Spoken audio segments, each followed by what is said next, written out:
Hello, my name's Olurotimi Osha. Today is June the 30th, 2026.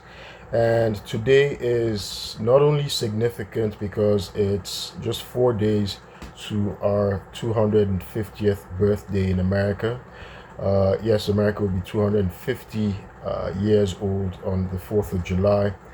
But today is also significant in that, uh, we anticipate that the U.S. Supreme Court, the acronym of the U.S. Supreme Court, by the way, is SCOTUS. We normally say SCOTUS, that's Supreme Court of the United States, is supposed to decide on a landmark. It will be a landmark decision if the justices decide in favor of President Trump. So the case is Trump versus Barbara, and it's on birthright citizenship, which of course is already settled law, right? We think it's already settled law because it was decided 128 years ago in the case of Wong Kim Ark versus the United States. I'm going to do another video because the arguments that the U.S. Solicitor General John D. Sauer is presenting for challenging this, landmark decision, right? Settled law. It's already settled law that people born in the United States are U.S. citizens, right? The argument he tries to raise is a nuance, right? That is that it's not just enough to be born here in the United States. By the way, caveat in that 14th Amendment anyway, children of diplomats, right? Children of diplomats who are here working on diplomatic mission who are born here in the United States are not citizens. It excludes them. There's certain exemptions. Children born to an occupying army, an occupying force. So those, that's not the what's disputed here. John D. Sauer, the Solicitor General, on behalf of President Donald Trump, the United States, is making the argument of being subject to the jurisdiction thereof, right? And this was already raised. So being subject to the jurisdiction of thereof has to do with being domiciled. It was already raised in Wong Kim Ark in 1998, and the Supreme Court justices, declared that Wong Kim Ark, who was, born in the United States, but was a child of foreign nationals, two foreign nationals, Chinese parents, was a U.S. citizen, and this hasn't been challenged or contested. But the Solicitor General is using a nuance, is using another way, a nuanced approach, right? 128 years since since one came arc, right? That the environment is different because there are these legal nuances that I have to dissect, and I don't want to overwhelm what I want to do in this video. I'm going to do another video just discussing the arguments, and even the Solicitor General of the United States, the incumbent Solicitor General, is a very intelligent man, very brilliant man. Um, he he has 5 university degrees, right? You don't often hear of white men who have 5 university degrees. This is not to bash on white men who are on top of the social hierarchy in America, but he really is a very brilliant man. He's a Rhodes Scholar, and he graduated with 2 degrees from Duke University, summa cum laude, right? He got a philosophy degree, which is very rigorous. I have a brother who was a philosophy major and went all the way. He's a professor of philosophy. Philosophy is very rigorous. And he also had an electrical engineering degree. He had a BS and a BA from Duke at the same time. He graduated summa cum laude. He became a Rhodes Scholar, went to Oxford, and did another bachelor's in theology. Theology is a very rigorous course, right? It's rigorous, and then he got a master's from University of Notre Dame in philosophy, right? Master's in philosophy from the University of Notre Dame. So interestingly, I wonder how Justice Amy Coney Barrett, who got her law degree from the University of Notre Dame, will view him. And interest, of course, he got his law degree, however, from Harvard Law School, and he graduated magna cum laude, just like the Chief Justice of the Supreme Court. The incumbent Chief Justice of the Supreme Court, John Roberts, graduated as well, magna cum laude. By the way, President Barack Obama, number 44, despite all the birthers' search and angst over his transcript, graduated magna cum laude from Harvard Law School as well, right? So magna cum laude is typically the highest you can get from Harvard Law School. I think only one person has ever had a summa from Harvard Law School. So most people, normally the highest grade earned at Harvard Law School, it normally turns out to be magna cum laude.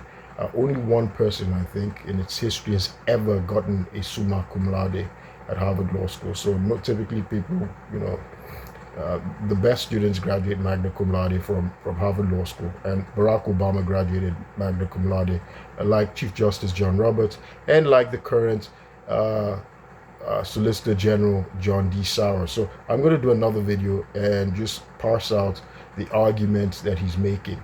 But let me talk about my intent in doing this video was for Nigerians to be able to understand examples of good American citizenship, what it has taken to establish citizenship for non-white people and foreigners, people of who have minority ancestry, who are not descendants of African slaves like Black Americans are, who just have automatic citizenship for being born here. Of course, I'll do another video describing, of course, the fights. Black Americans have been going to court, fighting in American wars to be a part of America. So these are the benefits, these are things that Nigerian Americans get, and that's why I did a video saying, well, Nigerians are not good American citizens. They've made good migrant workers. I've done a video on that, so I'm not going to digress, but I want to focus on the example of good citizenship in Wong Kim Ark. So Wong Kim Ark was born in San Francisco to Chinese parents. They were not American citizens, but they were permanent residents, right? So they operated a business in San Francisco. And of course, as time went on, there was increasing xenophobia in America, right, in the 19th century. And under President Chester A. Arthur, our 21st president, he would pass the Chinese Exclusion Act of 1882, right? So America currently is not the most xenophobic it's ever been. So it's been xenophobic in the past. It passed the Chinese Exclusion Act, which barred immigration of Chinese people and people of Chinese descent, and it also barred them permanently from becoming, from naturalizing as United States citizens. So Wong Kim Ark in 1894 traveled to China, right? His parents were from China. I think his parents decided to go back to China because of all the hostility and the antagonism. The case study doesn't tell, right? The cases, when you're reading the cases, it doesn't tell us if his parents went back. I think what they tell us normally is that Wong Kim Ark visited China in 1894 for vacation, right? I'm assuming his parents had decided to pack up because there was a lot of hostility, nativism, and anti-Chinese, antagonism, going on in America. So of course America had a law that officially banned Chinese people from living in America, immigrating to America, or naturalizing as Americans. So the first anti-nation, anti-nationality immigration law that was passed in America was against Chinese. That was the Chinese Exclusion Act. Of course, later presidents like Woodrow Wilson and Calvin Coolidge would pass more racist, immigration laws targeting certain nationalities, right? Establishing quotas, and I think Calvin Coolidge barred Asians completely. Asians could not even immigrate to America. So, but the first of them was first of those anti-nationality, racist, xenophobic immigration laws was the Chinese Exclusion Act. So, Wong Kim Ark was in China on vacation. So he tries to come back, and because of the the existing Chinese Exclusion Act, the customs official or collector who who was receiving him barred him, prevented him from coming in, and so he was detained. But Wong Kim Ark insisted that, well, he's an American citizen because he was born here. So he challenged the government, right? So that's the thing. A Nigerian person, they bar him, the typical Nigerian American, they bar him from coming back, even though he was born here. You know what the Nigerian will do? He'll say, oh, that's it. He'll feel so long, I'm speaking Yoruba. That's what they'll do. They'll just throw up their arms, in resignation and return to Nigeria, right? They'll return to Nigeria. But as a good citizen, right, that knows the American mindset is participatory democracy, is an activist citizen, right? He insists that that the Constitution says he's a United States citizen. So he takes the U.S. government to court, and it goes all the way to the Supreme Court. It was in 1895 that he went, back to that he tried to return to America, and he was detained and prevented from coming in, because of the Chinese Exclusion Act. So the case wasn't decided until 1898, 3 years after. So it takes a long time. You can imagine back then in the 19th century, the delay. And of course, these things cost money. Taking the U.S. government to court is very expensive. It's prohibitive. And I can imagine many Nigerians who come here, they're economic migrants, as I said. They come for education or for economic reasons, and they normally repatriate their money back to Nigeria. They're building businesses and doing things, or supporting family that needs help, their relatives and friends. They're supporting people, filling gaps that the Nigerian government has failed to fill back home. So it would be very costly for them to challenge the U.S. government using money, even though they have the resources. Nigerian Americans are wealthy here. They can pool the resources. In support of Wong Kim Ark, though, there was an organization that supported Wong Kim Ark. He received help from financial support from an organization that helped him challenge the constitutionality. Let me look for that. It's called the Chinese Consolidated Benevolent Association. The Chinese Consolidated Benevolent Association. So Wong had filed a writ of habeas corpus, where they detained him and wanted to deport him, eject him, remove him from America. A writ of habeas corpus, I've done a video on it. It's saying present the body in court to be examined. That's your right to be heard in court, right? So he filed and went all the way to the U.S. Supreme Court, and the U.S. Supreme Court ruled in his favor. I'm going to look at the case and analyze it later on.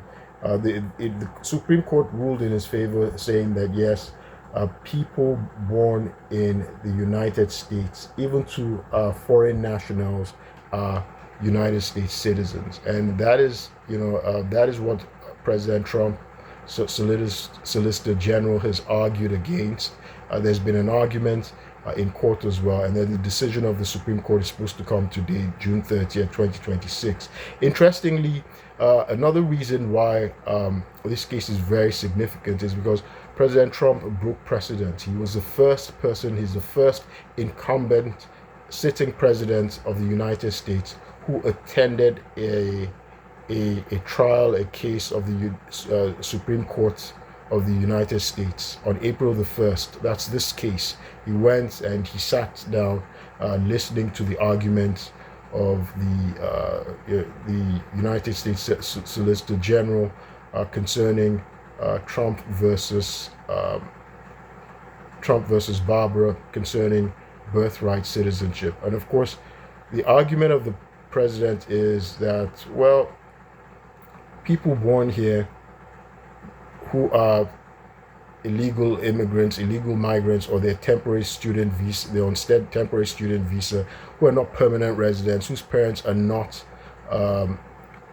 American citizens, that they're not subject to the domicile, thereof. Right? So these are more nuanced legal arguments, and interestingly, the case of Wong Kim Ark raised this in 1898, but it was unavailing, right? It didn't help the government. Wong Kim Ark still prevailed, and that has been the law for 128 years. Interestingly, another way that the government could have gone, right?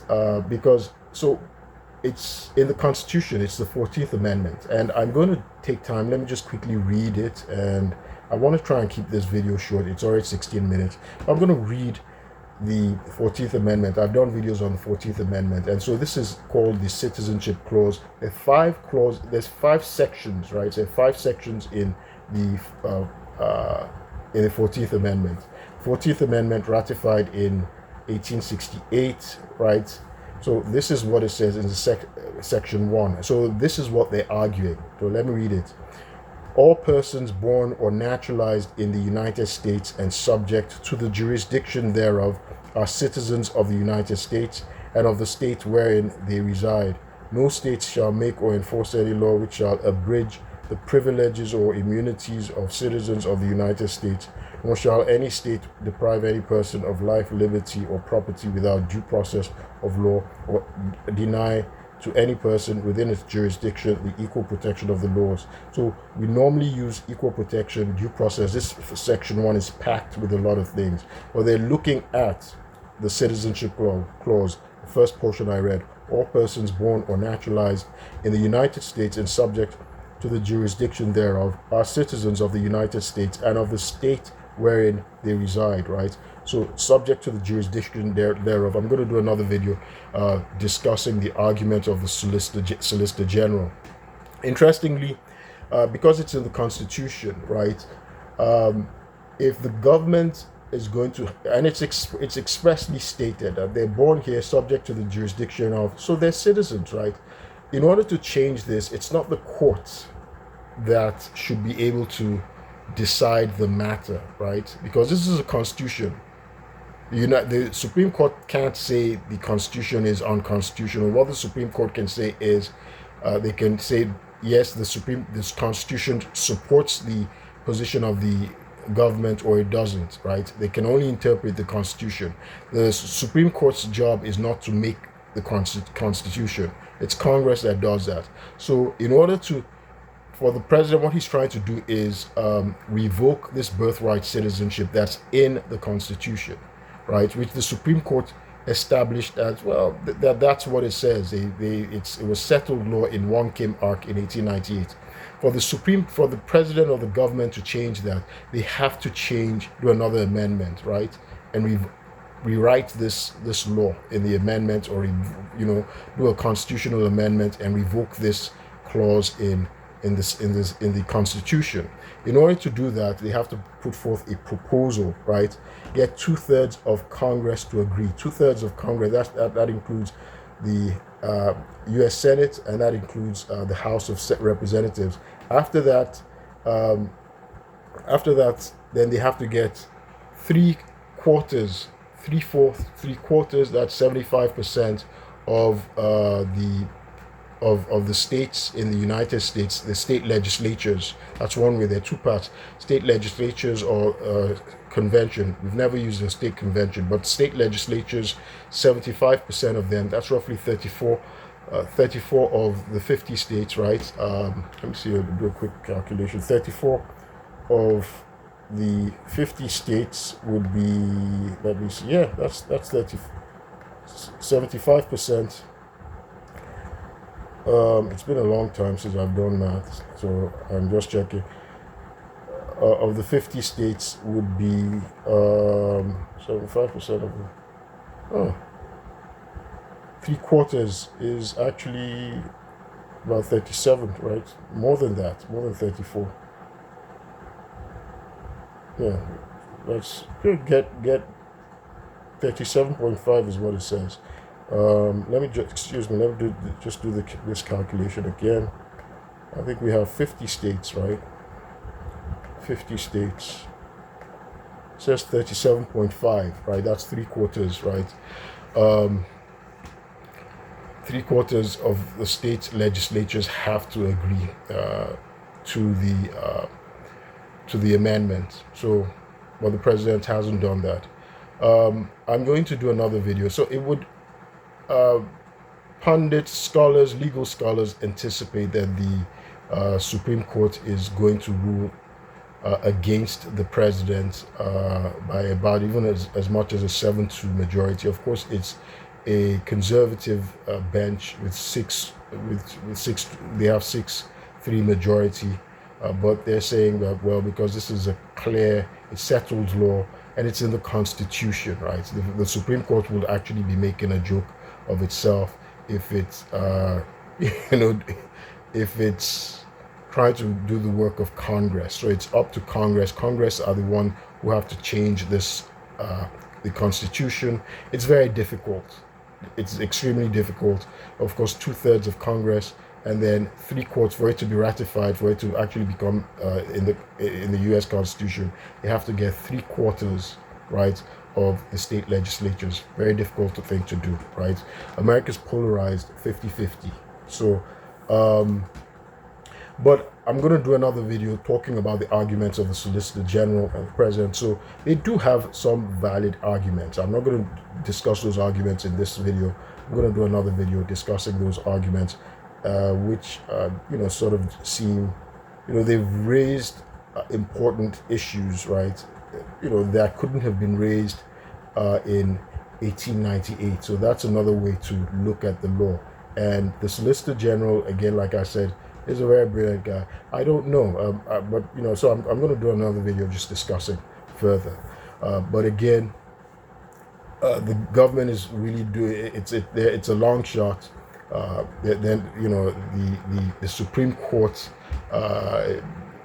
under thorough legal analysis, is more likely to rule against the president and retain birthright citizenship as established in the 1898 Supreme Court case Wong Kim Ark. My name is Olurotimi Osha, and I'll keep you posted. Thank you.